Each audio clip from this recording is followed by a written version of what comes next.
The BumbleKast is for entertainment purposes only. The host's comments and opinions, and those of their guests, are wholly their own and do not represent that of any other entity. Content is provided as is, with no guarantees of accuracy or timeliness. Unauthorized redistribution or editing of the BumbleKast in whole or in part is strictly prohibited.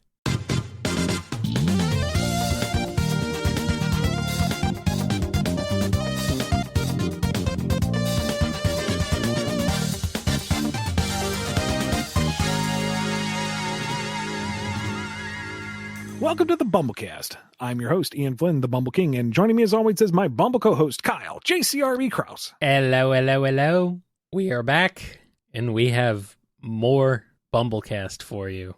Because we'll never stop, because we have so many questions that come from our patrons over at patreon.com/BumbleKast, Ko-fi.com/BumbleKast, and our YouTube members. Don't you try to interrupt me as I go through this thing that is like muscle memory in my face. Okay, fine.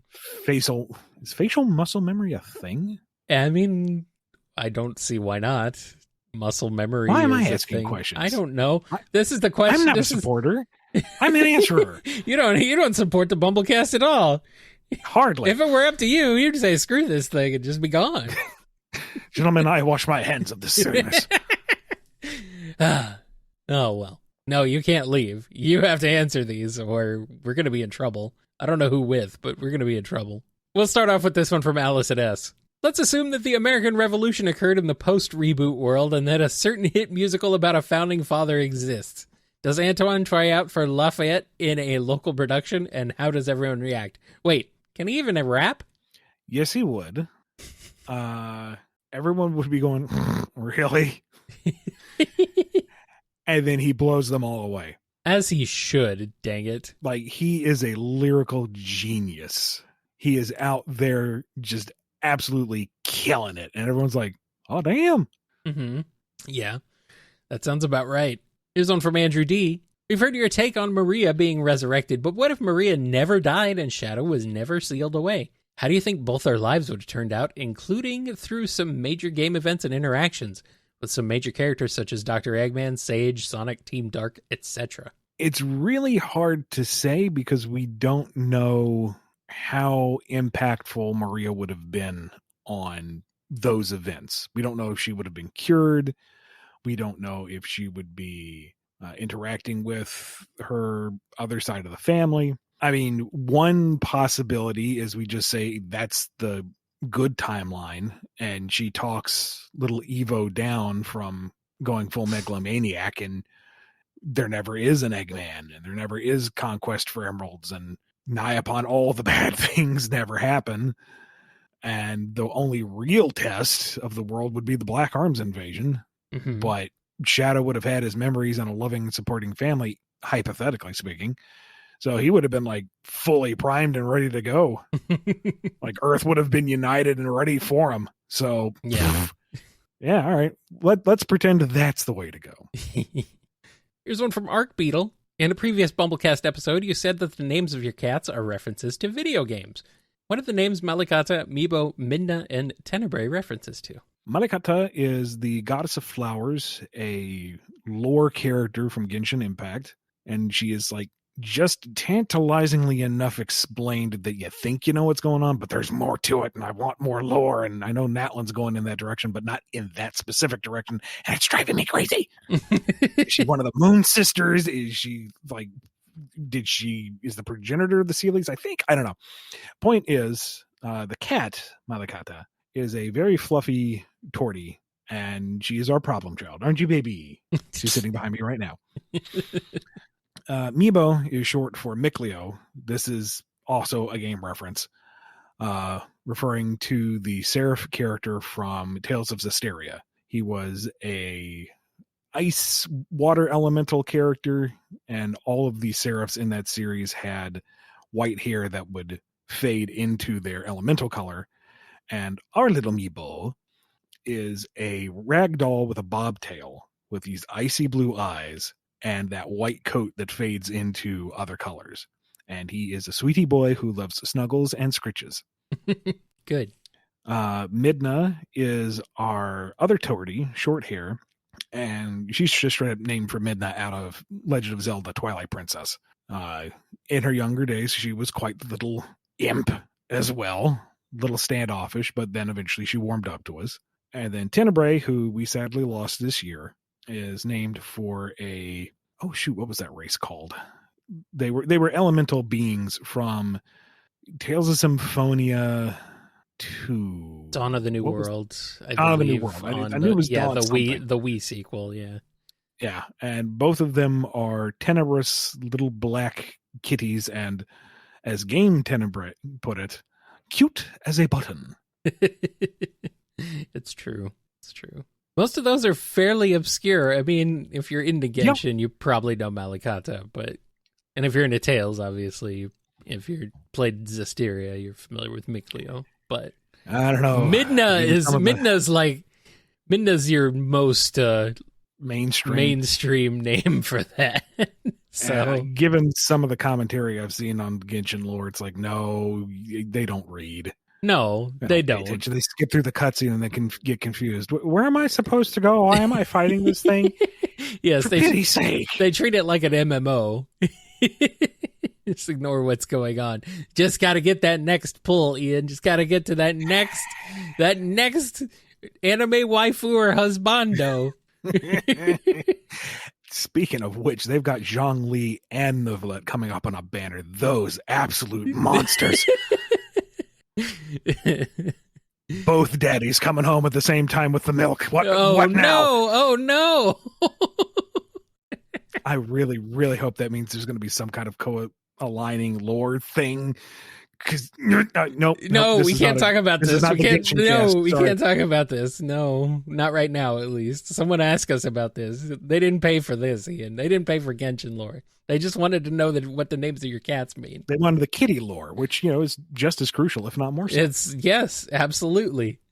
All right, let's move on to a question from Aura. In modern day, it seems a bit like Amy takes the position as the third member of Sonic's main team rather than Knuckles. I think I have the perfect solution for the perfect Team Sonic trio. Obviously, it has to be Tails, Knuckles, and Amy. How well does this new perfect Team Sonic work? And why does it feel like I forgot something? I don't know. I mean, clearly, everything is in alignment. I don't see a problem. I don't see anything missing. Nothing's wrong. It's all fine to me. Call them Team Cat. Knuckles, Amy, and Tails. There you go. And as we've established, Cat makes everything better. Yes. Seems fine. And here's one from Bounce Bloom. How would Blaze react if she were to find out that Sonic, as King Arthur, abandoned his people in Sonic and the Black Knight? I would like to think that Blaze can contextualize and understand that this is a storybook. And even if there is a world within there, it's not the same as the living real world.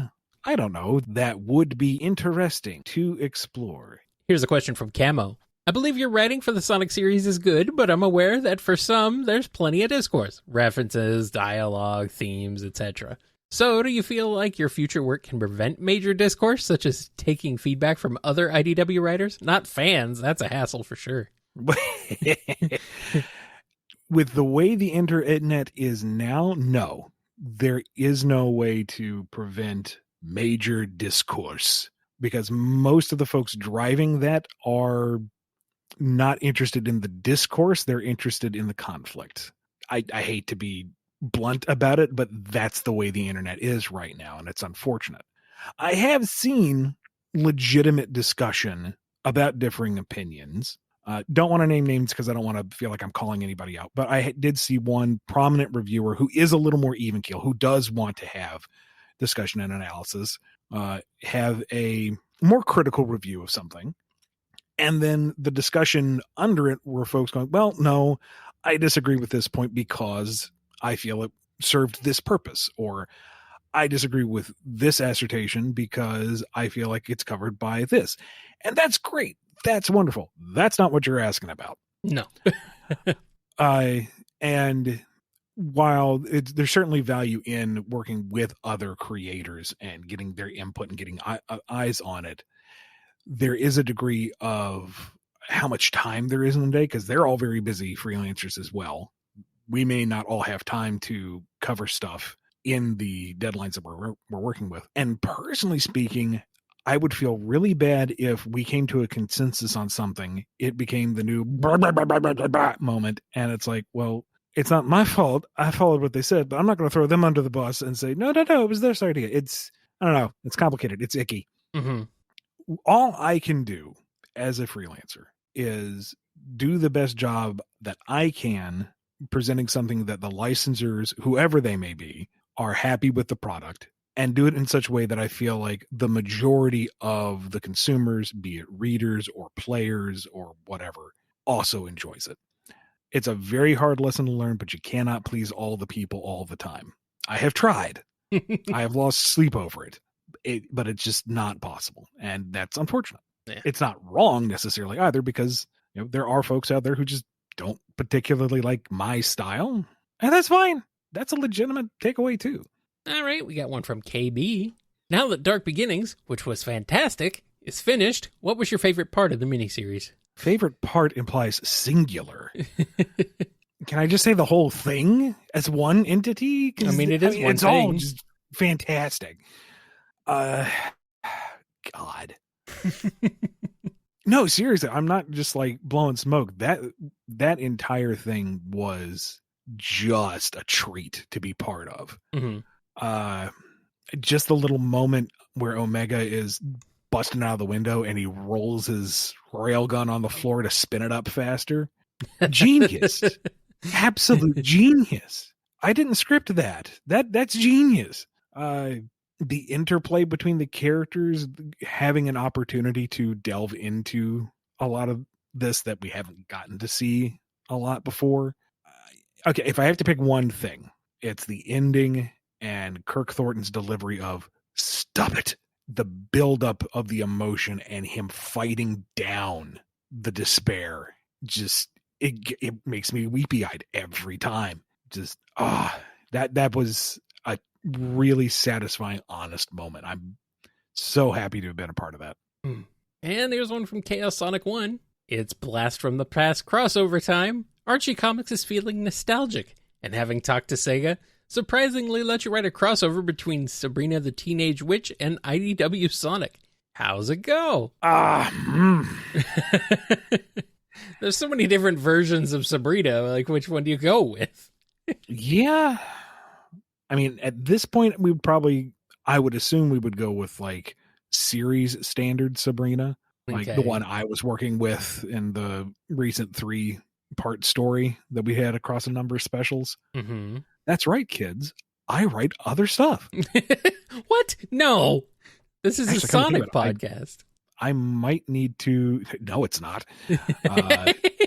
Well, depends I on. need to update my website on that Sabrina stuff because I may be a little behind. Anyway, maybe one way you could potentially do it is bring back Merlina in some fashion. Mm-hmm. Maybe Sabrina is reading a copy of the Arthurian legend and realizes something's a little weird and opens a arcane can of worms, or maybe Merlino was not satisfied with how things were resolved and manages to reach out across time and space to Sabrina's world or something. I'm just trying to find a good option to incorporate, just straight up magic into stuff. Mm-hmm. Or, just Chaos Emeralds. You can always do Chaos Emeralds. Mother Striga wants Chaos Emeralds. She's an evil individual. Chaos Emeralds are full of power. It's the lazy route, but you know what? It works. I blame Salem. You know what? Why not? Salem's the best part. And as we've established, cats make everything better. Mm-hmm. So that's a few thought starters just for funsies. Well, there you go. Definitely Not Kobolds asks, given the subtle sibling-ish trending changes in Surgeon Kit's relationship, and with us heading into the holidays as of this writing and all, if either or both of them put in a genuine effort, what could you see them doing for or getting each other for the holidays? Okay, number one, I know I've said this before, but I have a sneaking suspicion that those are kobolds. They say they're definitely not kobolds. I don't know. And I don't want to put anyone on blast, but I mean, press X for doubt. Anyway, I guess we're kind of treading into fanfic territory here, but just for funsies, the Surge and Kit holiday special. Like, maybe Surge has this moment of realizing how much Kit does for her, and she robs an electronics store for him. Yay. But she, runs away at full tilt, electrical enhanced speed, and fries the electronics. What do you mean they're supposed to be in a protective bag? But Kit's still happy because she got him something. It shows she cares. Even a little bit. She didn't care about the things she got, but she cared about him a little bit. And Kit will say in this scenario, like, raided the hot shelter and found that big stuffy Sonic that Gamma used for target practice and delivers it to her saying, it's both Sonic and an Eggman creation that you can beat up.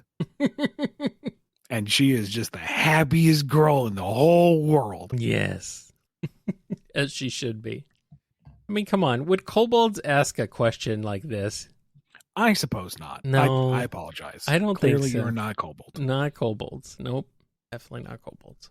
SDHG has a question. Since the Restoration HQ is being destroyed, when does Tales Tube 6 take place? Because the characters mentioned going to the Restoration HQ. Does it take place before Frontiers, or did the events of Frontiers already happen before the events of issue 75? Said before, say again, not going to be answering timeline questions, just because folks can manage to pick away and piece together things on the conspiracy board.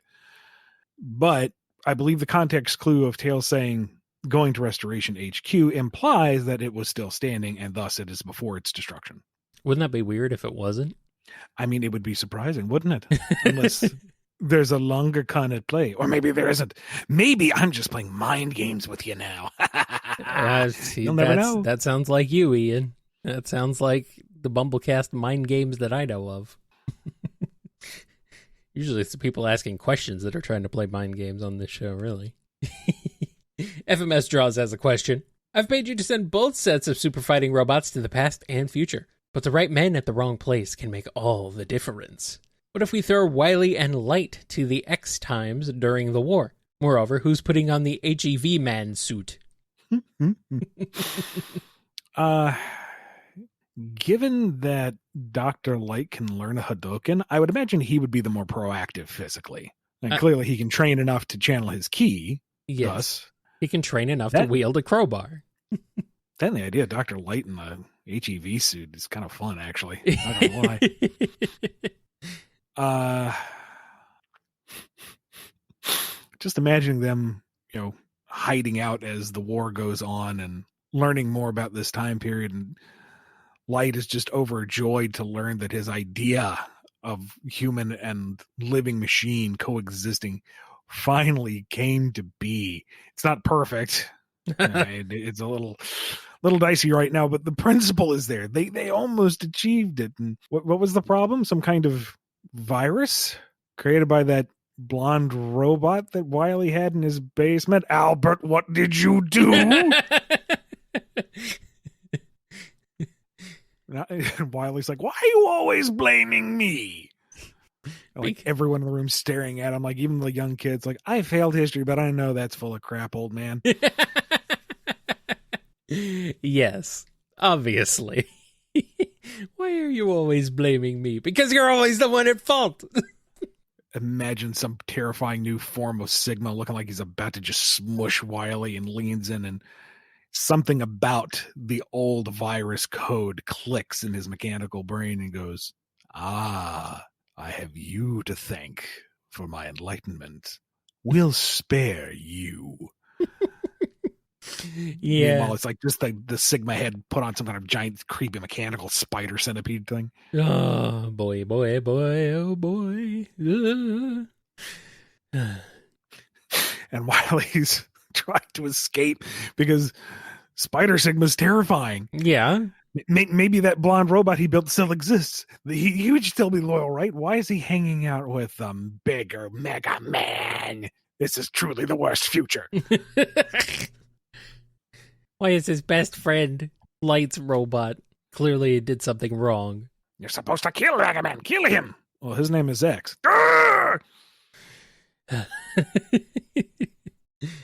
All right, let's move on to this one here from Hearts 13. David Tennant, who played the 10th Doctor in Doctor Who and Scrooge McDuck in 2017 DuckTales as Prince/King Elias Acorn, a pre-Super Genesis wave. Benedict Cumberbatch, who played MCU's Doctor Strange and Sherlock Holmes as Geoffrey St. John, and Matt Berry, who played Schlub in Crapopolis and Merkaba in Disenchantment as King Maximilian/Nigel Acorn.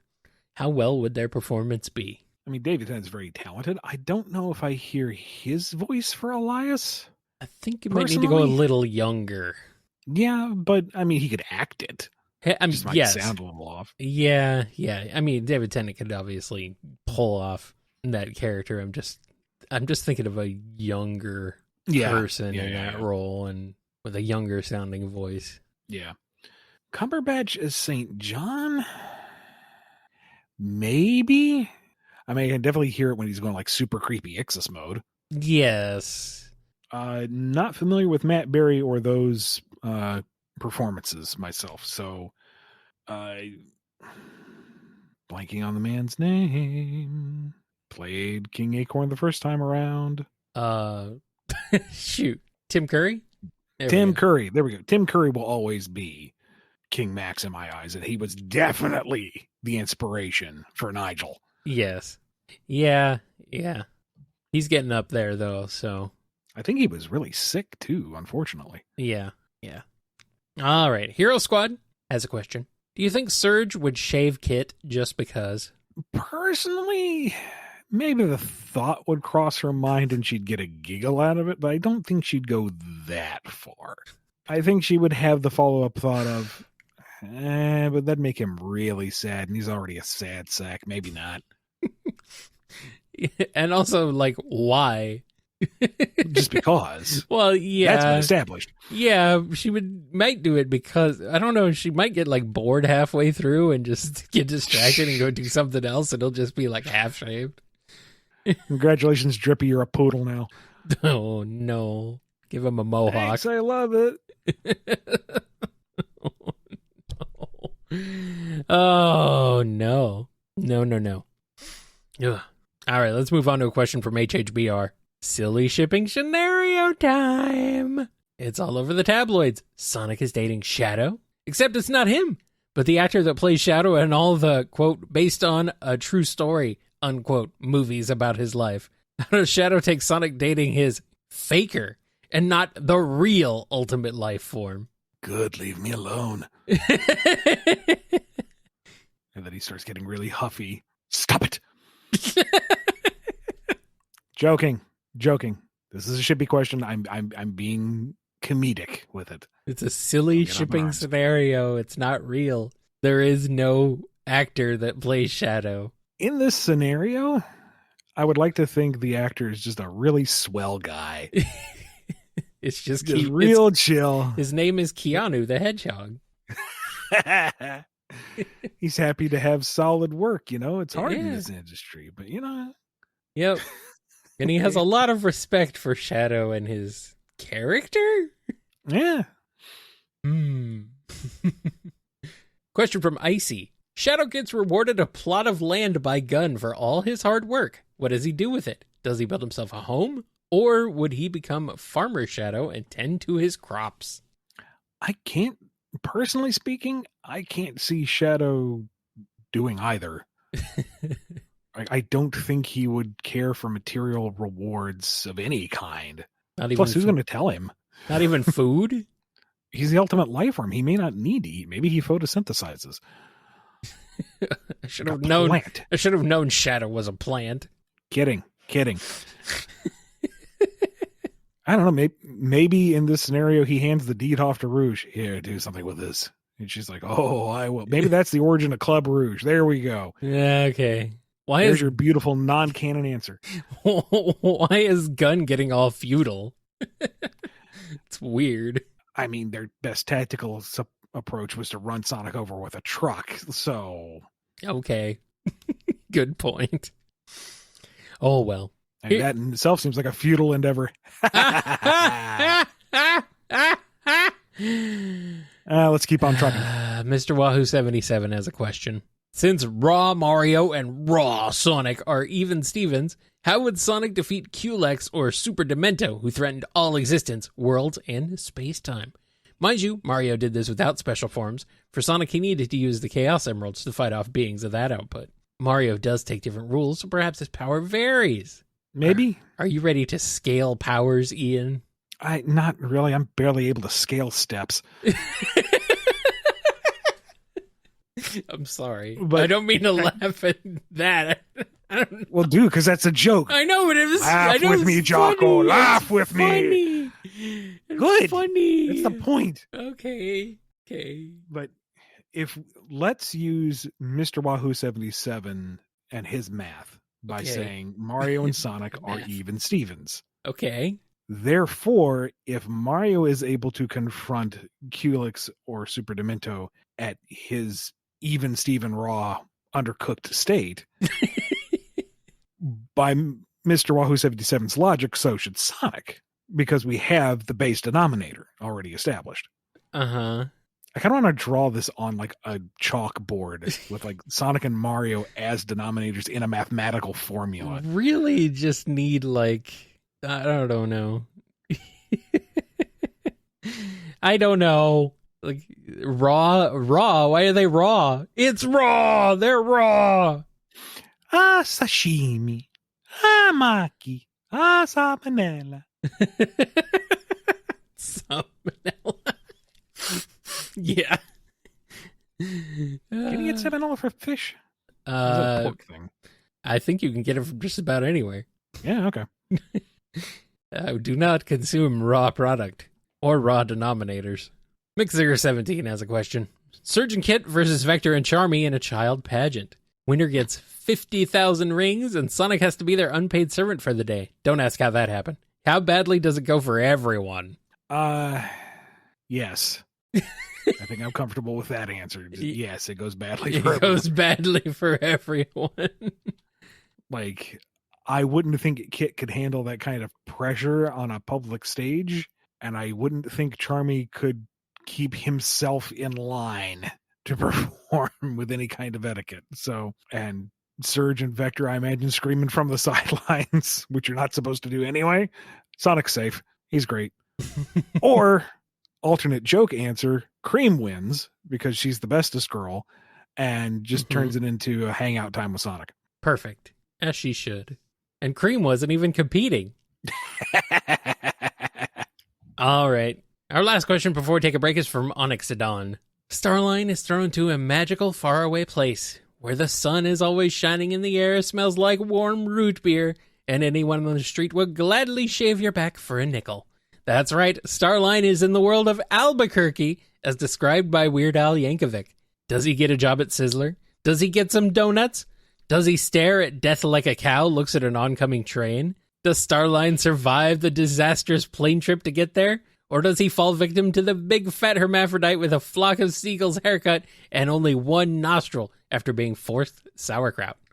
Waka waka doo doo, yeah! I mean, I feel like you've covered all the major points. I mean, the only thing really to specify here is that, yes, he survived the plane crash. And you know why?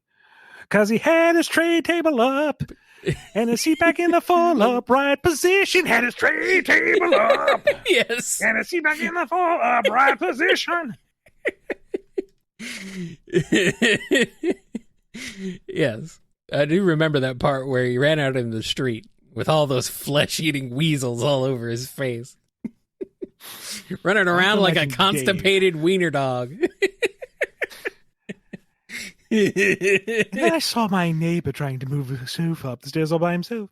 I asked if I wanted any help, and he said, "No, I want you to chop off my arms and leg with a chainsaw." So I did. Yes, the world is truly Starline's burrito. And I do like the idea that he embraces his next isekai adventure, staring at it like a cow would an oncoming train. Yes. If you have no idea what we're talking about, please go listen to the song Albuquerque by Weird Al Yankovic. It's 11 minutes long, and it is glorious. Worth every second. Absolutely. Yes. Do that while we take this break, and then we'll come back with more on the BumbleKast.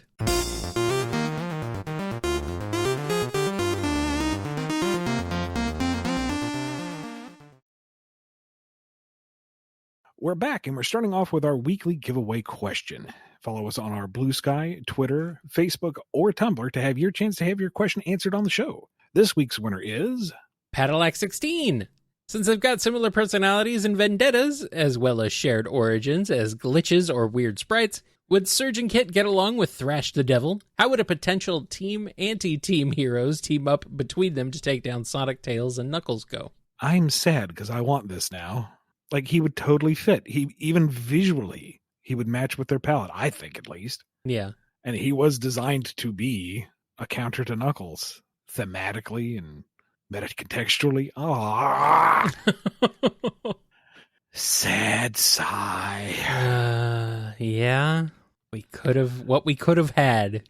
I Although we may not have a- had Surge and Kit if we hadn't That's had true. IDW. Yeah.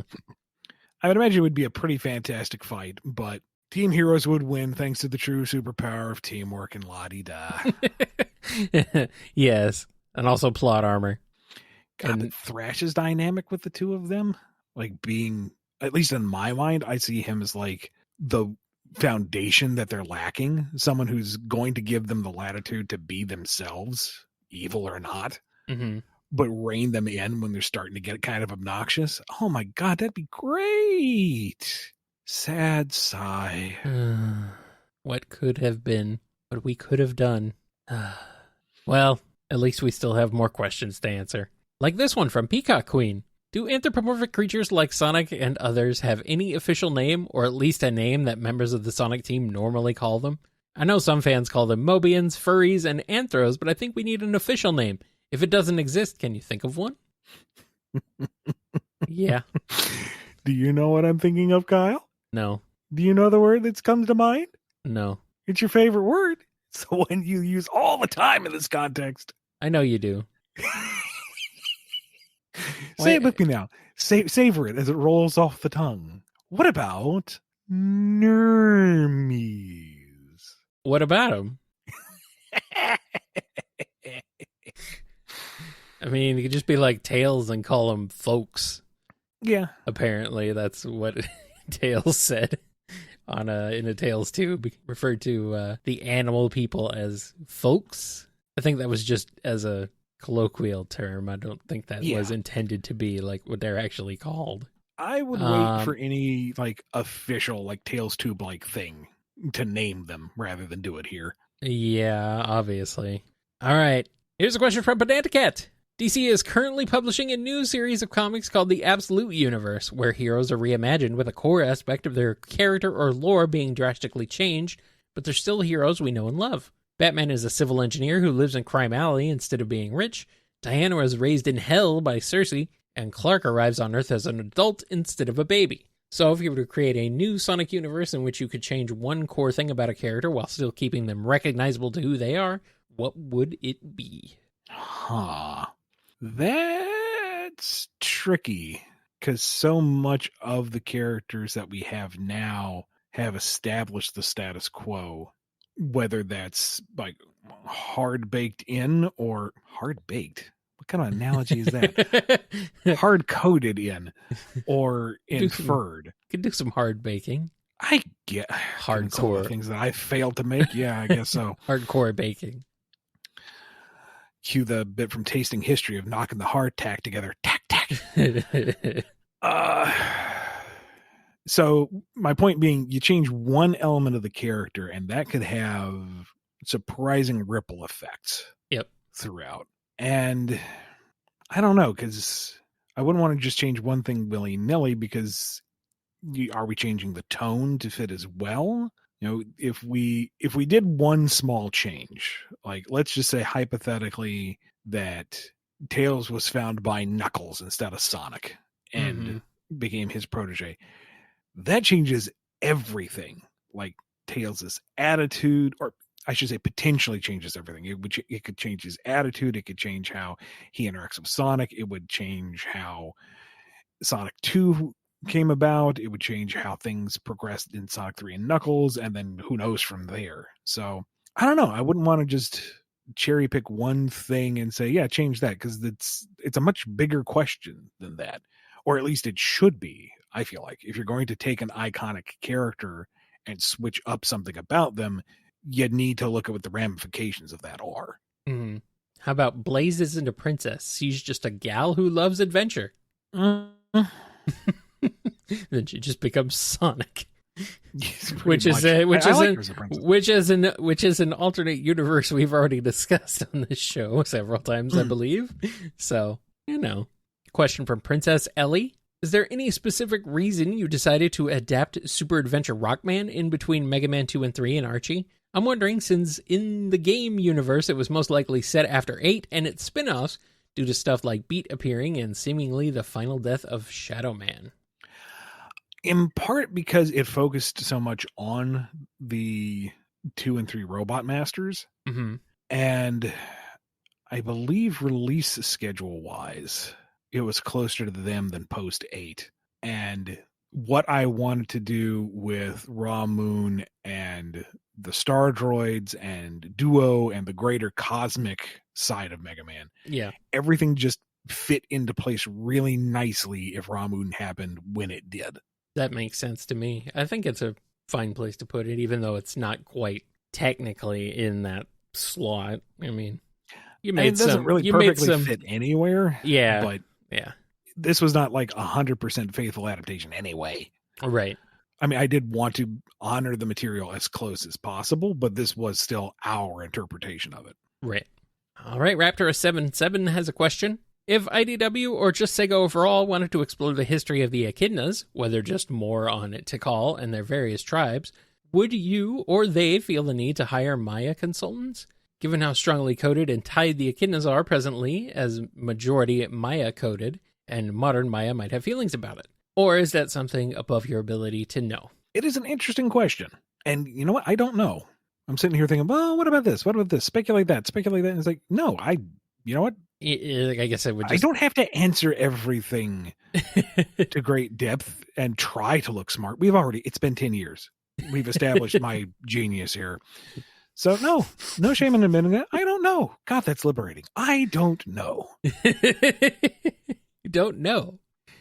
I mean, I guess it would depend maybe on what kind of story they wanted to tell, sort of. I don't know. Yeah. I don't know either. Clearly. We know nothing, Ian. Wow. That's amazing. That feels good. Sometimes not knowing is the best. What I do know is we have this question from Rabbit Haver. Is it cannibalism if a Mobian eats a human, or is it just murder? Or is there a secret third term known only to the Sonic lore team? I'm going to go out on a limb here and just assume it's illegal. Yeah, but who's going to enforce it? Gun. And what are they going to do? They're going to pull on a truck. Beep. You eat a human, you eat a grill. Well, I mean, you're going to need a big grill to put that human on. Oh, no. Burger Man has a horrible context now. Oh, boy. The man is made of burger. The man is burger. Ooh, burger. All right, Shades Dupree has a question. In Sonic and the Black Knight, Lancelot is Shadow and Galahad is Silver. In Arthurian legend, Galahad is Lancelot's son. Does this apply to their Sonic counterparts? What is their relationship like? How would the real Shadow and Silver feel about it? I remember this was a hot topic back in the day, and there was something else. I'm pretty sure that this is used to justify the headcanon that Silver is Shadow's son canonically. Yeah. Oh, I think it was the parallels between like Vegeta and Trunks that folks were latching on to. That too, yeah. Yeah, but as far as I am aware, they are not related. Yes. But how would Silver and Shadow feel about it if they knew? Probably awkward in a delightful way for us as viewers. Would they just... Maybe they're not familiar with Arthurian legend and then they don't get it. Maybe that's it. Blissful ignorance. Soccer Cot has a question. Jeffrey St. John and Pepe Le Pew switch places. How will Jeffrey's relationship with Penelope Pussycat be, and how will Pepe's relationship with Hershey be? The funny answer is that nothing would change. Yeah, I guess that pretty much nails it. That's the funny answer. Probably funny in quotation marks. Probably an accurate answer too. Funny as, did this expire yet? Yeah. Well, no one ever said I was good at comedy. No. That's funny. It's just, it's worrisome in both It's directions. also a little, yeah. I mean, are we assuming Hershey's had combat training by this point? Because she could probably just beat the crap out of Pepe Le Pew. But as the cartoons have established, he would just take that as like foreplay. So, oh, she dislocated my jaw. The flirt.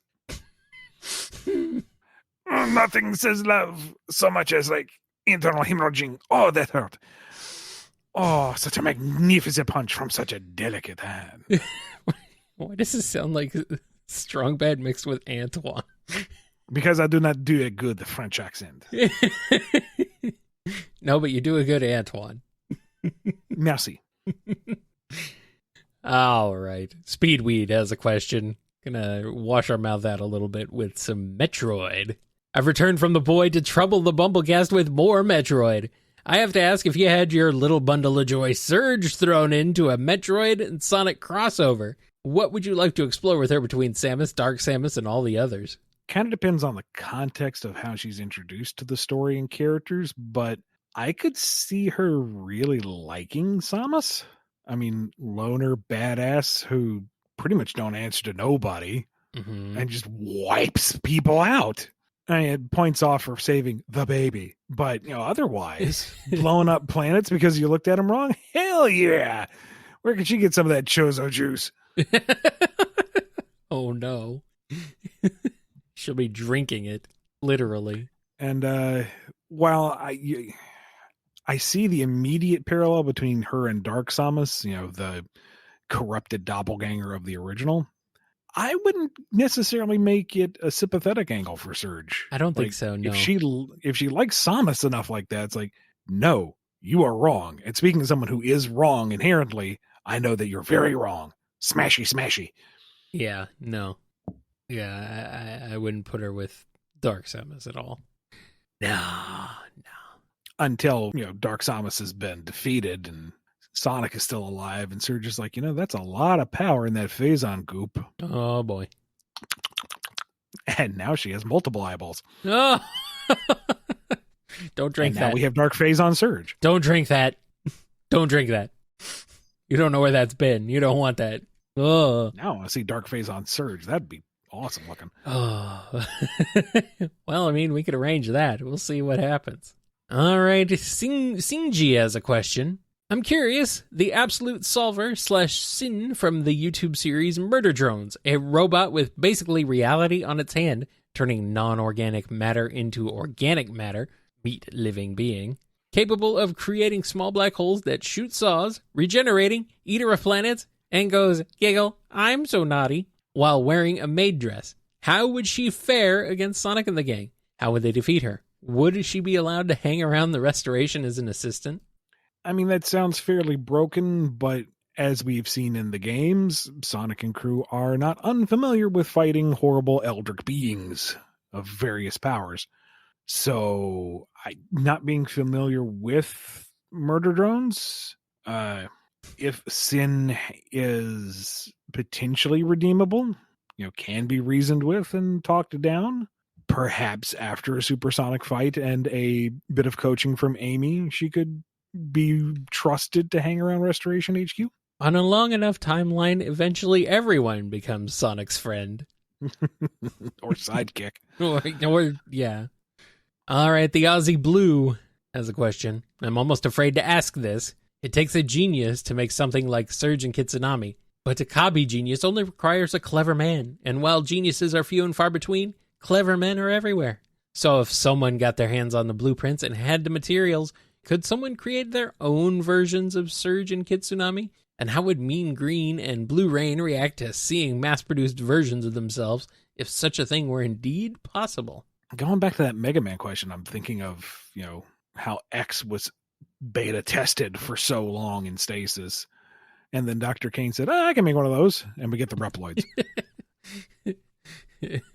Hold my beer. And this one's a platypus for some reason. Hold my beer. The way Surge and Kit were actually created is intentionally vague. But I would like to think, due to the complexity of it, it's not something you can just follow the cookbook with, toss it in the easy bake oven and get your homunculus out. I feel like it's something that you really, really need to be on like Starline or Eggman's level to do. I would hope. I mean, maybe there's a story to be found there by me or another writer at some point. Who knows? But right here in this moment, I would hope not. Yeah, that would be weird. Potentially gross. As for how they would react, I would imagine it with horror and or disgust. Probably both. Here's a question from the Hobgoblin. So you dismiss Honey, Rouge, or Tiara ever appearing in a classic Sonic comic, so it's on you. Make a girl character flawed enough to team up with Robotnik or Fang. What is she like, and how does her defeat at the hands of Sonic not endear him to her enough that she encourages her team to keep fighting against Sonic? So we need someone who doesn't flip sides. So, not like Trip. This is a good question. Yeah. And I feel like putting the effort into this should go to an actual character. I don't know off the top of my head, to be honest, because classic Sonic is arguably less structured than modern Sonic. It is a little more open for variation and experimentation, at least in my view. Yeah. So it's a little harder to say, here is the clear niche or trope outside of here is a new character who is female that is aiding Eggman. Because with that criteria, you can go in just about any direction. Like a hired gun, someone who is actually loyal, a robot, a living thing, an alien, a plant. Yeah, you're spoiled for choice on that one, to be perfectly honest. So I don't know right off the cuff. Something to keep in mind. Something to keep in the back pocket, you know? The Phantomist has a question. So I learned that Carl Bollers had some pretty interesting plans for Archie Sonic if he stayed on the book. The standout being that while Evil Sonic was impersonating Sonic in the main universe, he would be forced to do some hero work and actually end up liking it. While this idea ended up being repurposed into something far different, how would this have affected Scourge's development had Carl's original plan been the one to see the light of day? I don't know. That's more of a question for Carl, I would imagine. This is also under the assumption that all the plans that he published once he was off the book would be approved and moved forward. This, from what I recall, what he put out were just his general plans and ideas, kind of like what I want to do with Lost Hedgehog Tales eventually. So there's no guarantee any of that would have passed the editor or the licensor and got locked in. How it would develop, you could go with it a few ways. Just off the top of my head, maybe he attempts to clean up anti-Mobius. Maybe he longs to return to proper Mobius and forge his own path. I mean, I guess I think the idea of the question was how you would explore that if it had happened before your time on the book. Right. Okay. So I don't know. It's kind of hard to say because the whole point of Evil Sonic becoming Scourge is because he's a self-serving jerk who overstepped his boundaries. Yeah. And got clocked. So that wouldn't sync up with him wanting to be better or gooder. Unless he's seeking out the Master Emerald's power to, give him a boost so he can do more good. It's a stretch. I don't know. This one is not syncing with me. Maybe to elevate himself above Sonic so he could do good better than Sonic does. I don't know. Something like that. Maybe. That's stupid, but, Scourge isn't a very smart guy, so. Yeah. All right. Question from Twilord.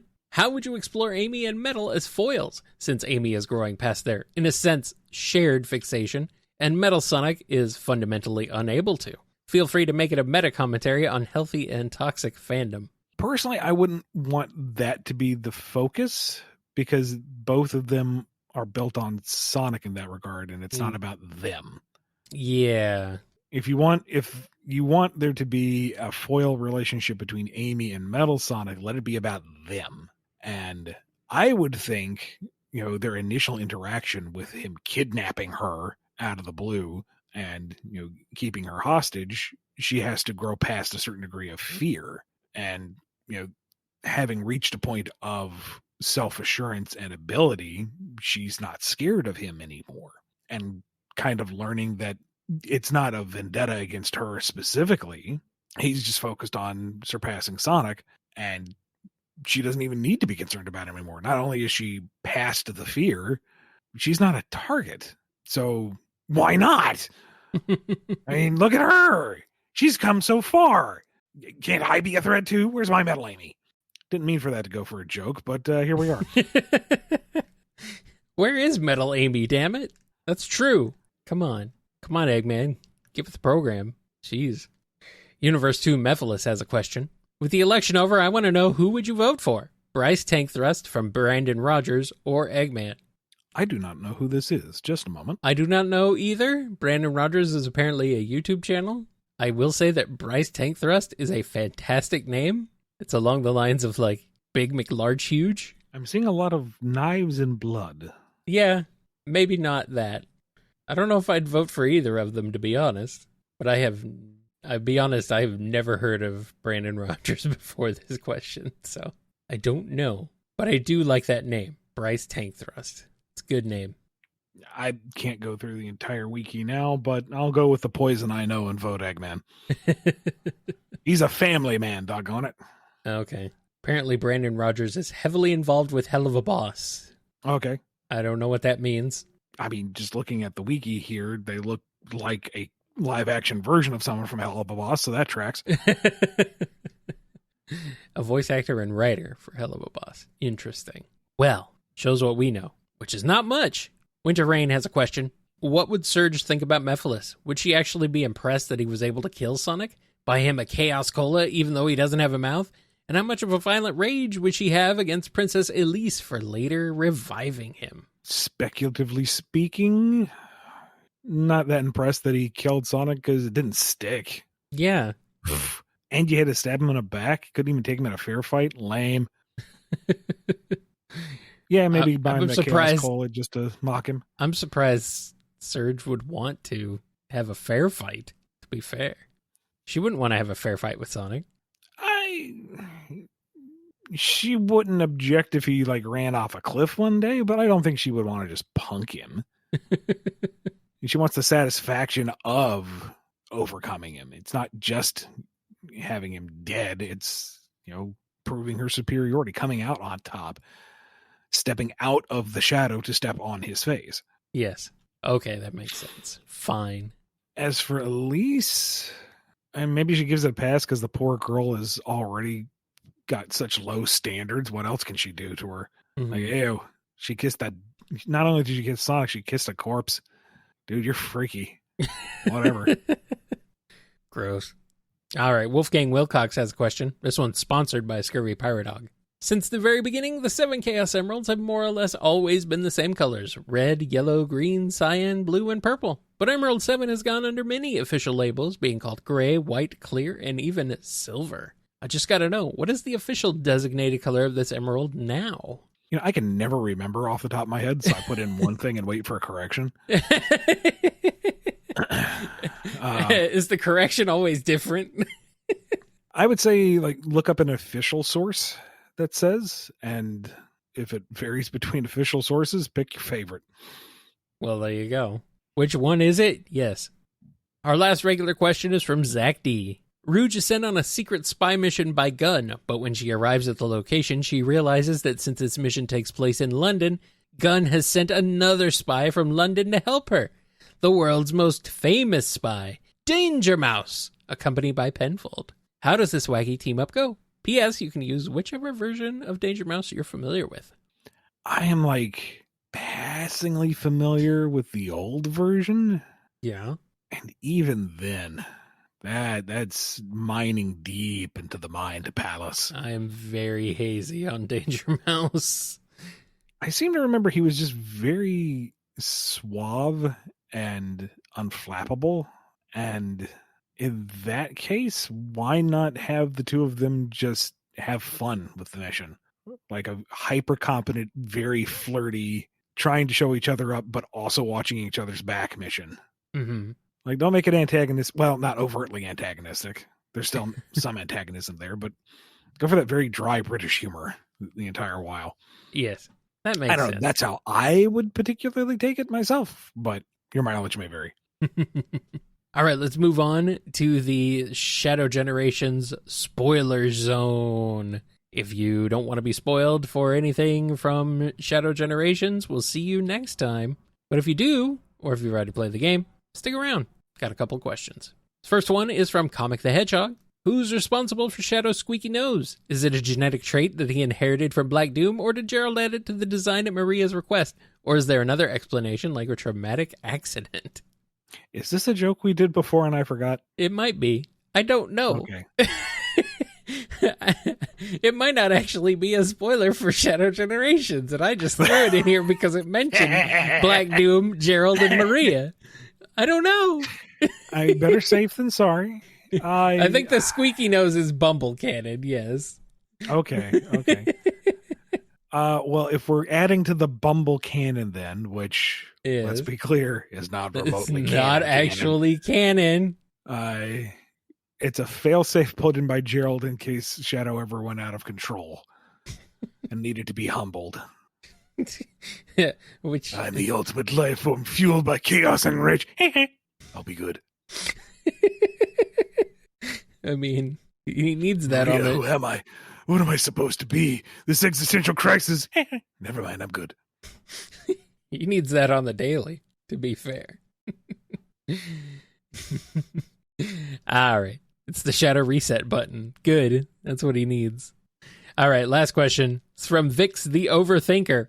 Did the classics, Gerald and Maria, lose their memory when they were restored to their normal point in time? I'd assume so because of Gerald's comments about quote-unquote equilibrium, but I was wondering if this was the intention.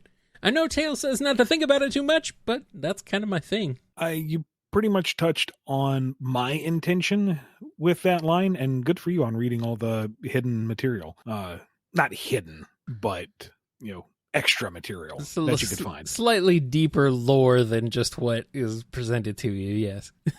Yeah, so I think it remains to be seen if it's like full amnesia, but whatever the case may be, events played out as they were supposed to once white space was fixed.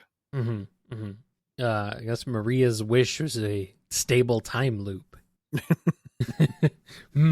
Interesting. This is what you wanted, isn't it, Maria? A less complicated continuity. Good luck. Good luck, I will say. Anyway, we made it to the end. We did. Thank you again to all our patrons over at patreon.com/BumbleKast, Ko-fi.com/BumbleKast, and our YouTube members for sponsoring this show and giving us all those questions. Catch us for our last live BK Q&A at the end of December, and we will see you on the next BumbleKast. Be good to yourselves. Be good to each other. And happy holidays, everybody. See ya. I don't know. That might be something interesting. That might be something that would be interesting. Would be interesting to explore. Ian Flynn has a stroke while recording the BumbleKast. I mean, at this rate. Nope, no toast. We're good. Okay. Sorry, pause real quick. I don't know if it's picking up with the microphone, but Malakata is asleep behind me, and she's making cute little snoring piggy noises. I don't hear her. That's too bad, because it's adorable. Anyway. You've been listening to the BumbleKast, a co-production of Bumble King Comics and the KNGI Network. Original theme music composed by Ken Coda Snyder. Remixed intro by T-Lopes. Find out more information, along with podcast feeder links, MP3 downloads, and more at bumbleking.com and kngi.org.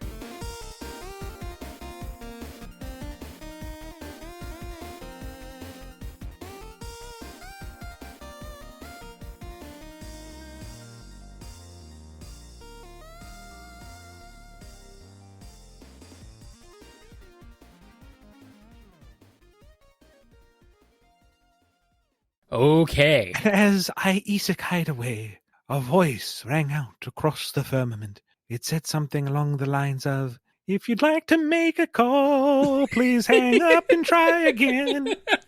If you need help, hang up and then dial your operator. Oh, boy. And now people are requesting a full Albuquerque cover as Starline. No, that's probably not going to happen, but I would like it. Do you have any bear claws? Wait a minute. Oh, we're out of bear claws. Wait a minute. I'll go check.